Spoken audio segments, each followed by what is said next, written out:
Olá, eu sou a Leca Rocha, atriz, e interpreto o seu caso virtual de relacionamento bizarro aqui. Quem fica na luz da mãe?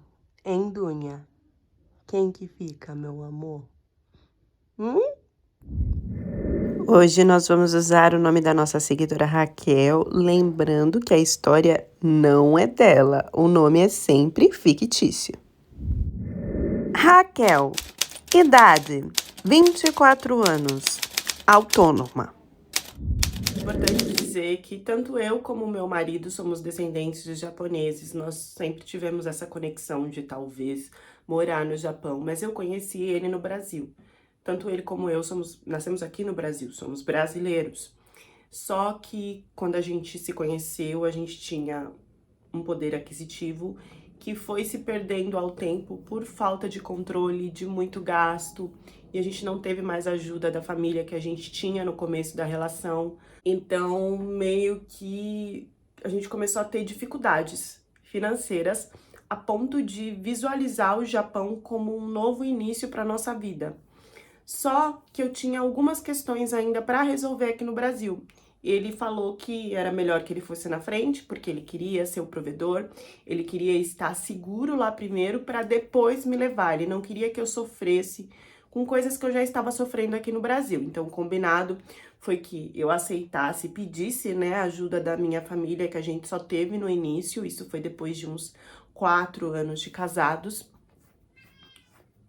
Então, eu ficaria na casa da minha mãe, trabalhando com o que eu sempre trabalhei, mas que eu não ia conseguir me manter sozinha, e ele ia para o Japão para a gente dar início a uma nova vida. Deu tudo certo, ele foi, começou a trabalhar, só que nesse início de trabalho, o tanto que a gente conversava foi diminuindo, porque a carga no Japão, né, de trabalho, ela é bem pesada. E eu via que ele tava assim, ralando muito, muito. Só que de um dia que ele parou de conversar, foi para 2, 3, 4 dias. Quando eu vi, a gente não estava mais conversando. E se eu mandava alguma coisa para ele, ele não me respondia. E depois de 3, 4 dias, ele respondia secamente. Então, aquilo que a gente fez para que tivesse um relacionamento melhor acabou desgastando o nosso relacionamento. O tal do eu vou te buscar levou 3 anos. Eu não sei como é que passou tanto tempo e eu não cobrei dele. Então ele ficava 11 meses ou mais, não lembro, no Japão. Voltava e ficava só um mês comigo no Brasil, dizendo que ainda não se tinha a possibilidade de eu ir. E os argumentos dele eram só a questão de que o trabalho não estava pagando muito, de que ele não tinha um lugar, que ele não conseguia alimentar e manter mais uma pessoa. Só que eu sabia de muitas coisas do Japão e eu via que às vezes era desculpa e eu deixava passar. Eu tinha contato com pessoas lá no Japão, então começou a respingar em mim mensagens de que ele estava com uma outra japonesa. Eu não tinha provas disso, mas a prova veio logo com o pedido dele de divórcio, que eu não quis dar porque eu queria entender o que estava acontecendo. Nisso, na outra viagem que ele veio para o Brasil, ele já trouxe essa mulher com ele. E foi desesperador, porque só faltou ele me apresentar. Tava muito claro que ele não queria mais nada comigo e eu não conseguia pensar em me separar dele. Eu não queria dar esse divórcio. Tava tudo muito confuso na minha cabeça e eu deixei seguir o fluxo desse jeito.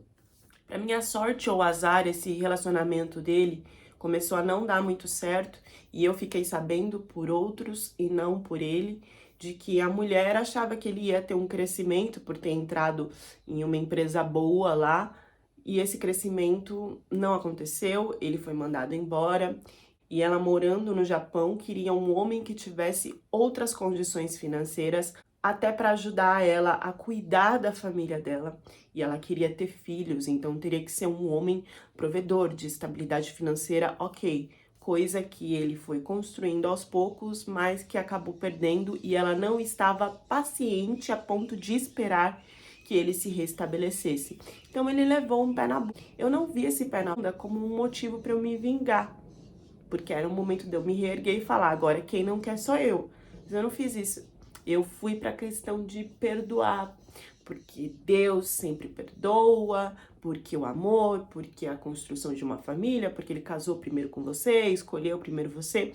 Isso era o tipo de coisas que vinha na minha mente e que fez com que esse homem reaparecesse na cara de pau, falando que ele tinha se confundido, que ele estava muito perdido, que ele queria me dar uma vida de princesa, ele não ia conseguir dar isso no Japão, por isso ele terminou comigo e achou que seria mais fácil ficar com essa mulher que já estava mais perto, que já tinha trabalho, que ele não queria me ver sofrer de novo, por isso que ele se separou, mas que ele estava muito arrependido e que agora ele ia fazer mundos e fundos, não só para me levar para o Japão, mas para que eu tivesse uma vida melhor. Bom, eu iria para outro país, mas eu não tinha com o que me preocupar. Eu estava indo com o meu marido de mais de 4 anos de relacionamento. O que podia dar errado? O que ele poderia estar me escondendo? Nada. Pelo contrário, ele estava. Eu cheguei lá, a primeira semana foi um fogo só. Só que o fogo já apagou na segunda semana. E não é que foi apagando assim aos pouquinhos, não. Chamaram o caminhão de bombeiro e não deixaram nem a cinza do negócio. Então, assim, eu cheguei na casa, eu não fiquei observando tudo que tinha, eu fui descobrindo as coisas aos poucos, sabe? E meio que tinham compartimentos que secretos aonde eles guardavam ou escondiam, sei lá se ele preparou isso antes de eu ir, que tinha lá. Eu abria, sei lá, meio que uma portinha na parte do guarda-roupa que se tinha umas tangas de fios masculino, né? Igual que você passa no dente. Então, e eu falei, mas será que ele tá usando? Comigo ele não usou. E aí, abri um outro compartimento na gaveta, tinha lá 459 preservativos que eu também não tava usando. E era uma coisa que se multiplicava, que se trocava a cor. Eu fui observando silenciosamente, porque assim, eu ficava muito tempo em casa no começo. E o trabalho dele tinha uma carga lá pesada, mas dava para se viver normal. E aí a desculpa veio de que era sempre o trabalho, que não estava conseguindo respirar, que não estava conseguindo ter vida. Teve uma coisa que nunca faltou na nossa relação, era fogo. Estava faltando fogo, é porque tinha alguém apagando. Então eu resolvi tentar dar uma olhada no celular dele, mas não conseguia. Telefonema, também não conseguia entender o que era, o que não era. Eu falei, cara, e se eu for... Porque olha que interessante. Ele não me falou onde que era o trabalho dele. Eu nunca fui até o trabalho dele, depois de 1 mês, 2 meses. Ele só falava que era ajudante geral, mas não me falava nem de que setor que era a firma, o que deixava de ser. E aí eu falei, e se eu arrumar um jeito de seguir ele? Olha que doideira. Eu não ia conseguir seguir ele o caminho inteiro. O que eu fazia? Ah, eu tô indo pro trabalho, vou ali comprar alguma coisa que tá faltando. E aí eu saía no começo com ele e seguia ele até uma parte do caminho, tipo uma quadra. Depois, no outro dia, eu saí um pouco antes, já sabia que ele ia passar ali perto daquela quadra, esperava ele passar para seguir mais um pouco. Isso o caminho andando até ele. Olha como é que foi. Até ver o transporte. E aí, no transporte eu falei agora, porque eu não posso entrar no mesmo transporte que ele. Falei de preocupação, tentei dar uma desculpa para tentar instalar aquele negócio de localização, né? De compartilhar a localização. Eu via que cada vez que eu tentava chegar perto do que era o trabalho dele, ele fugia assim, não queria falar o endereço nem nada. Falava que não precisava, que tinha vergonha, porque era alguma coisa muito simples. Depois, quando ele tivesse melhor, ele me falaria. Olha que doideira que eu fiz. Eu sabia qual era o transporte que ele ia pegar, mas eu não sabia até onde que ele ia. Então, eu comecei a falar assim pra ele, quando você já estiver chegando em casa, que você descer, né, do transporte, aí você me avisa pra eu saber que você tá chegando. Porque aí, o que acontece? Eu sabia mais ou menos quantos minutos levava de transporte até ele chegar no lugar. Eu sabia, ele falava, tipo, tô saindo daqui e cheguei, eu sabia que levou 30 minutos, que levou 40 minutos. E pensei, eu já sei qual é o transporte que ele pega. Um dia eu peguei esse ônibus, quando ele tava trabalhando, parei mais ou menos nesse tempo e falei, bom, perto daqui deve ser. Olha que loucura, gente, como que eu ia descobrir um negócio desse? E aí, entre em restaurante, entre em loja, porque não tinha empresa, não tinha nada perto. Falei, ou ele tá mentindo o horário, ou não consegui achar nada, perdi um tempo. Mas aquilo ficava assim toda noite me matutando na minha cabeça. Até que eu consegui ver a mensagem de uma senhora. E eu não entendi nada, porque a senhora tava falando de marcar no café com ele. Eu falei, que café? Por que a senhora tá marcando? Não entendi. Fui pesquisar o café. E adivinha? Era um café onde você conseguia um namorado. E era um namorado de aluguel. Era assim, você pagava, ia nesse lugar, e lá você escolhia o cara que você queria, tipo, alugar pra ser o seu namorado. E aí rolava de tudo, né? E aí eu falei, não é possível que ele tá trabalhando como namorado de aluguel. Ele tava trabalhando como namorado de aluguel. Quando eu fui questionar ele, ele me falou assim, eu não sei por que você tá tão assim, porque é eu que tô mantendo tudo aqui, senão nem aqui você estaria. E são só senhorinhas carentes que a gente conversa, não acontece mais nada. E é óbvio que eu sei que acontecia muito mais coisa. E eu jamais aceitaria um negócio desse, ainda mais depois de uma traição.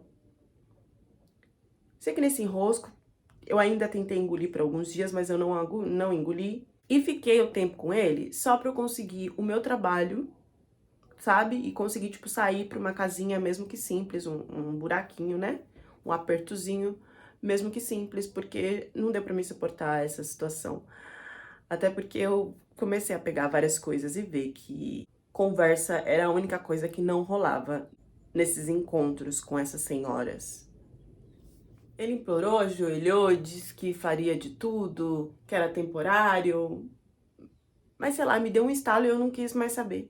Nisso, depois de um tempo já sozinha, eu procurei um aplicativo, acho que é Cross o nome, enfim, que ele faz os homens que passam por você, que você encontra no caminho, aparecer para você dar like ou não. Esse aplicativo, ali que eu levei um susto do que era o tipo de homem que tinha no Japão, que até eu não sabia, achei que era igual ao meu marido, mas meu marido era brasileiro, tinha nascido no Brasil. Enfim, fui arrastar a tela desse aplicativo para ver os homens, gente, não tinha homem. Só tinha foto de comida, foto de lugar, foto do gato.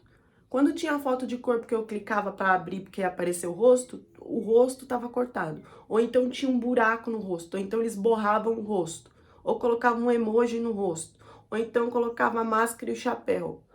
Nunca dava para ver nenhum japonês naquele lugar para dar match. Eu tive que começar a dar match às cegas, porque eles não mostram a identidade deles. E eu achei que era, sei lá, porque, sei lá, eles são violentos, ou que não, é o normal lá, é cultural. Nisso chegou até mim a mensagem de que o meu ex estava se dando muito bem com uma japa coroa de dinheiro. Aquilo me... Gente, assim, eu que quis separar, mas, sabe, eu acho que eu sempre fiquei com uma coisa de vingança, de mostrar pra ele que eu ia conquistar as coisas sem ele. Não sei, me deu uma reviravolta dentro de mim que eu comecei num surto psicótico de querer encontrar alguém pra tacar na cara dele que eu também tava bem igual a ele. Ah, então eu comecei a dar like em ameba, dar like em foto de alien, no foto de Kisuko, na mão. Olha, vocês têm noção, eu conversei com um e fui encontrar ele já com o objetivo de namorar, que eu não vi nem a cara do cara. Eu conheci o cara ao vivo só com um lugar que a gente marcou de se encontrar mesmo. Esse primeiro que eu fui encontrar, a gente vai apelidar de Tokussono. O Tokussono era uma coisa assim, quando eu cheguei, gente, era coisa de louco. Porque o cara, ele tinha umas olheiras preta, igual o Kung Fu Panda. Ele era igual o Kung Fu Panda em todos os aspectos físicos.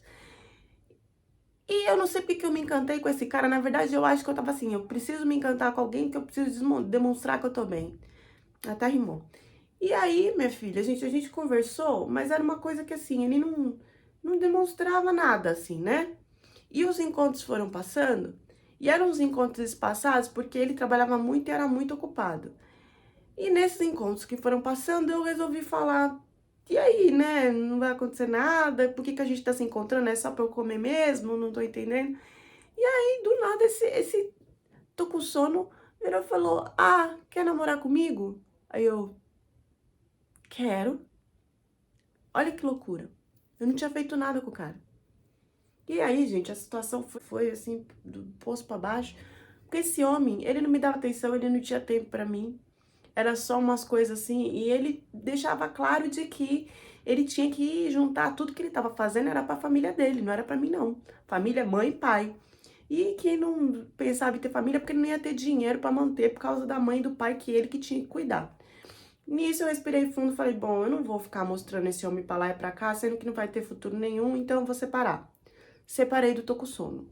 Mas o que me fez mesmo separar do Tô com Sono foi a nossa primeira relação.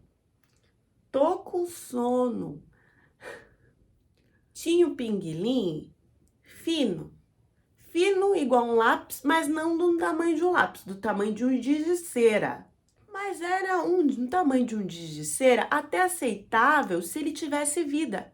Porque não tinha vida, gente. O negócio era frio. Parecia que tava morto no formol. Tinha calor, não tinha pulsação. E quando colocava era assim. E parava. Depois de tipo 30 segundos. 1, 2, 3, 4, 5, 30. Aí, de novo. Será que esse movimento, será que o YouTube corta? Entrou. Entrou. 30 segundos. 1, 2, 3. Sem nada. Aí, saiu e entrou de novo. Vocês estão entendendo? Não tinha uma continuidade na evolução do vai e volta, do entra e sai. Não, gente. Eu achava que, sei lá, ele dormia no meio do que a gente tava fazendo as coisas. E o Takashiro dele, nunca esquentava. Eu cheguei a pensar que não tava correndo ali nada nas veias daquele moço. Minha filha, quando eu vi que o Takashiro tava bom de cortar fora. Ainda fui paciente, querendo conversar com ele sobre isso para ver se resolvia. Aí ele escutou, parecia que ele tinha entendido. Achei que ele era porque tava tímido, que foi a primeira vez. Na segunda vez, gente, era tá, tá e para. Tá, tá, tá, para. E o mesmo intervalo de 30 segundos entre as duas enfiadas e a outras duas enfiadas. Quer dizer, houve uma evolução. E quando eu pedi para ser mais rápido, que só foi as duas enfiadas, o Takashiro era o quê? Ia 2 vezes o Takashiro para dentro, tá, tá, tá, tá. Oh, acabou. Era isso. Enfim, desisti do tô com sono, conversando com umas amigas, falando como eu tava, que nossa, eu não queria mais curtir foto de nenhuma ameba, porque né, o resultado foi aquele lá. E aí eu não queria aplicativo, também não conhecia ninguém na rua, não sabia como conhecer alguém. Até que uma colega minha disse de uma programação que eu achei que quando ela começou a falar, ah, tem um restaurante, você pode ter encontro. Eu falei, não, não quero nada de namorado de aluguel. Igual você, que eu já tô com trauma. Não, não é namorado de aluguel. É um restaurante que é assim. Você vai. Isso, gente, caiu como uma luva, porque eu tava no começo, assim, financeiro, bem precário. Então não era todo dia que eu tinha dinheiro pra comer coisa gostosa. E ela disse que essa era uma saída boa, porque é um restaurante que você vai e é um restaurante de encontros, só pra encontros. Mas como é que funciona? Você entra lá, você come tudo que você quiser e você não paga nada. Quem paga é o cara. Esses caras, eles já estão lá no restaurante esperando, você entra, conversa, tem um encontro e o cara paga tudo. E esses restaurantes começaram a existir pra movimentar a coisa de se namorar e casar, porque tava precário no Japão. Então eles inventaram essa ideia.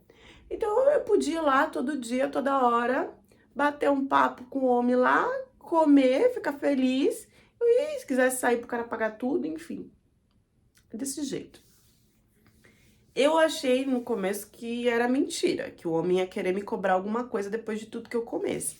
Mas eu fui uma vez e era exatamente isso, o cara não me cobrava nenhuma relação, nem nada. Eu comi igual uma doida lá, dava 2 palavrinhas com ele, tudo certo. Só que na segunda vez que eu fui, eu me ferrei porque eu me apaixonei. Me apaixonei na conversa pelo homem. E se eu contar pra vocês que esse japonês, gente, eu me apaixonei e eu fiquei com medo, porque eu achei que ele poderia gostar de homem igual eu. Porque ele era muito afeminado. E ele era muito afeminado assim, o rosto dele parecia de uma geisha. Eu não sei como é que eu me apaixonei. Porque ele tinha maquiagem, ele passava gloss, o cabelinho que alisava mais do que já tava liso. Ele tinha toda uma hidratação ali, tinha toda uma produção de maquiagem mesmo. E a roupa dele, assim, era uma coisa, parecia um popstar, mas uma coisa meio drag. Vocês estão entendendo? E eu olhei para aquele homem, eu já parri e comecei a comer. Mas quando ele abriu, que ele começou a conversar, e a forma que ele queria me tratar, me cuidar, eu falei, gente, mas não é que eu tô sentindo um negócio por esse homem? Vou avançar, porque lá no Japão é normal eles serem mais afeminados, serem mais vaidosos. Isso não quer dizer que eles gostam de homem, não, né? Tem os que gostam do homem. Mas eu sabia dessa vertente e falei, vou arriscar. Em menos de um mês a gente estava namorando, em menos de 3 meses organizando e casando. E tudo foi perfeito até a hora do sim. Depois do sim, que a gente foi morar junto mesmo, a gente não fez nenhum teste antes. E esse homem tinha ações estranhas durante o dia. Quando ele estava em casa, que ele não estava trabalhando, ele ficava um tempo gigante no banheiro e eu pensava, será que ele é ressecado? Não sei. Primeiro foi isso, depois comecei a pensar que ele poderia estar falando com outras mulheres. Ele colocava uma música alta no banheiro. Um dia eu decidi me aproximar mais da porta para escutar e eu escutava assim. E eu. As nossas relações antes de casar não tinham problema nenhum. Depois de casar, ele não estava conseguindo mais chegar até os finalmente. Ele só chegava até os finalmente se eu usasse a mão. Em mim, ele não chegava. E aí, aos poucos, ele começou a falar que era porque ele estava sentindo muito espaço dentro de mim, que não estava sentindo o auge da coisa porque estava muito aberto. Eu fui me sentindo mal, porque você se sente bem quando você vê que o seu marido finalizou, né? Sentiu prazer tal, e não estava acontecendo isso. Eu fui trazendo que isso era algum problema meu que eu tinha que resolver. Nesse trazer que era um problema meu, eu comecei mais a escutar ele e ele começou a pedir mais coisas para que ele chegasse até o fim. Eu não percebia que, na verdade, ele estava segurando para chegar até o fim, para que isso me desestabilizasse e aí eu fizesse tudo o que ele quisesse. Então, a primeira vez, ai, tamo lá, né? Ah, não tá dando. Não tá dando? Faz alguma coisa. E aí eu já desesperado, já queria escutar o que ele pedia. E ele falava, ah, faz voz de menininha. Fala alguma coisa pra mim como menininha. E aí eu falava e funcionava. Aí no outro dia, ai, eu vou então colocar hoje um dedo a mais do que eu coloco. E aí funcionava. Isso foi numa crescente de uma hora ele tá gravando tudo que a gente fazia e eu não entendia o porquê desses vídeos. E depois ele pediu primeiro um dedo, depois 2, depois 4, depois 5, depois ele queria que fosse a mão toda. Ele dizia que era elástico, que era uma prática, que era super normal, que isso deixava ele muito louco. E eu fui cedendo de tentar que ele fizesse isso em mim. E ele queria gravar detalhe por detalhe do que estava acontecendo. Depois que ele conseguiu chegar na metade disso que ele queria fazer, ele já ficava no banheiro com a porta aberta, ele não fechava mais. E aí, óbvio que eu comecei a passar pra ver o que estava acontecendo, e na verdade ele estava assistindo tudo que ele fazia comigo. Ele assistia e ficava lá batendo hashiro, praticamente os tempos vazios que ele tinha, que ele não trabalhava. Era isso que ele ficava fazendo dentro do banheiro. E ele não desistiu da ideia de enfiar a mão barra braço. Isso foi tão dolorido e tão frustrante pra mim, que ele começou a colocar filmes e a querer reproduzir como eram feitos nos filmes. E no filme, gente, é encenação, é mentira. Mas ele queria e achava que era real e queria reproduzir comigo. Teve dias que eu desmaiei, teve dias que eu não conseguia andar, que eu não conseguia comer, eu comecei a ficar muito depressiva, não conseguia trabalhar, ele foi me envolvendo de um jeito que eu fui ficando dentro de casa, não conseguia mais falar com as minhas amigas, porque eu queria contar e não sabia como, e eu chorava, não queria que ninguém me visse com os olhos inchados. Então, festas, jantares, qualquer coisa que eu era chamada, eu negava, eu só ficava dentro do quarto.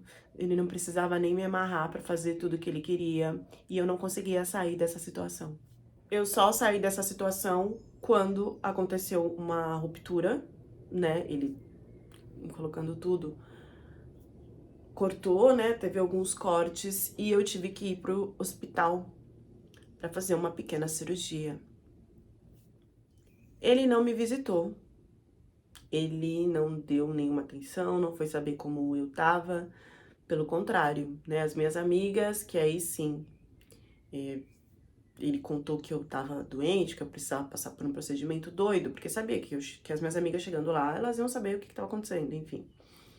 Então foram as minhas amigas que me deram apoio nessa parte, apoio a ponto de enfiar na minha cara que eu tinha que me separar. Depois, uma amiga minha que foi até em casa pra cuidar de mim, porque ele não cuidava, ele não tava nem aí. Nesse momento ele começou a sair à noite, começou a curtir outras coisas que eu não tenho noção nem do que era. E quando eu me recuperei, aí sim, ele voltou querendo ser o amor da minha vida. E eu falando pra ele que eu ia me separar. E ele me forçando de que... como ele tinha toda aquela gravação minha, toda aquela coisa, ele tinha no celular e tinha no laptop. Então eu iria ficar com ele, então ele não queria falar pra família dele de divórcio, não ia assinar divórcio nenhum.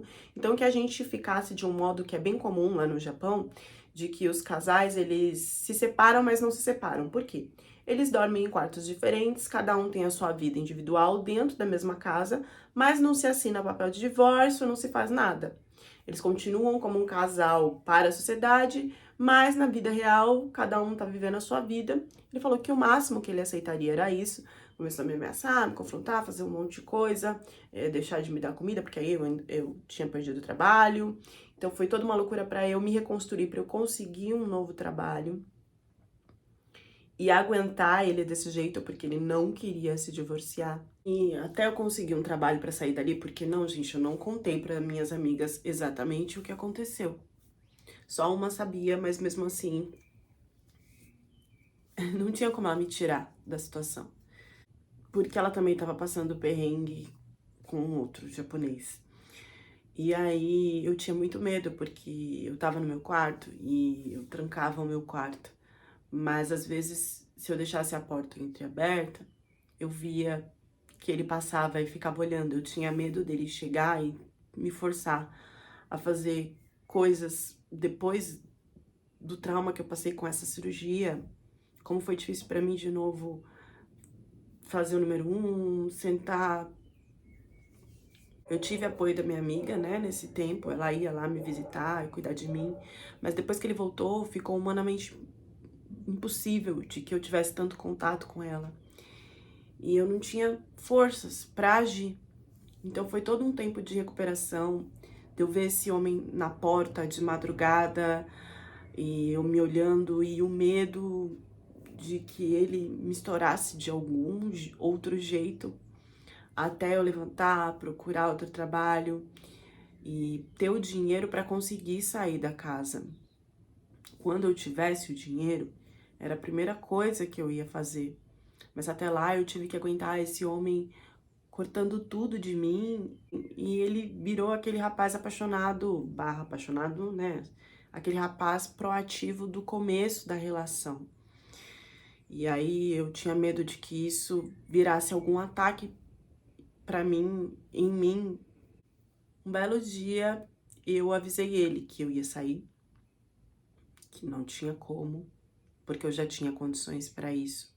Ele me deixou trabalhar, ele não me bloqueou de trabalhar. E ele me deixava porque ele sabia que tinha os vídeos e as fotos e que eu jamais iria sair, né? Só que nesse tempo todo que eu tive que ter uma paciência, um medo, levar tudo pisando em ovos para que ele não fizesse algo pior, eu fui criando uma força, uma garra dentro de mim que eu meio que planejei o que eu ia fazer. Porque de qualquer forma eu ia sair daquela casa e ele não ia conseguir ficar me ameaçando. Eu consegui essa força através de oração, através de conversa com essa minha amiga. E no dia que eu virei pra ele, tava arrumando as coisas, ele percebeu, ficou quieto. No outro dia, já tudo arrumado, ele começou a rir e não me deixou comer nada nesse dia. E eu falei, olha, você me deixando comer ou não, eu vou embora. Eu não preciso mais de você. E ele falou, e quando que eu posso lucrar, então, com os seus vídeos, né, como atriz pornô? Falou assim. Vou ser bem sincera, eu não sabia se ele tinha arquivos disso em outro lugar, mas parecia que não. E eu acho que não, porque não aconteceu nada até hoje. Eu lembro de ter pego uma cadeira, sem pensar. E eu parti pra cima dele com a cadeira. E eu sabia que ele ia desviar, ele não ia vir pra cima de mim.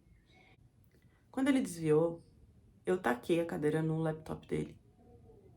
Eu taquei ele no chão e eu pisava, e tudo que eu pegava, eu tacava nesse laptop. Do lado do laptop estava o celular. E eu fiz a mesma coisa enquanto ele tentava me segurar.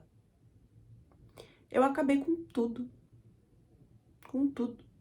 Eu não sabia se ele podia recuperar. Eu não sei explicar a força que eu tive, porque até ele não conseguiu me segurar. Tudo que eu guardei, eu estourei naquele momento. E ali, eu simplesmente respirei fundo. Peguei as minhas malas e falei passar bem. Nunca vi aquele homem tão quietinho, tão pianinho. E assim ele ficou. Ele nunca mais me incomodou. E eu nunca mais quis saber de homem na minha vida.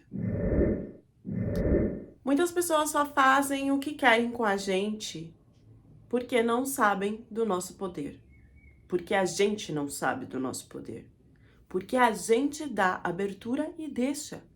Porque não acreditamos em nós, nas nossas próprias ações e decisões. Não acreditamos que temos os nossos direitos, que nós podemos falar não, que nós podemos ter desejos, opiniões, escolhas, que a nossa palavra vale alguma coisa. E foi isso que eu acho que a semana descobriu no finalzinho da história. Deixem as reflexões de vocês nos comentários e até a próxima história do canal.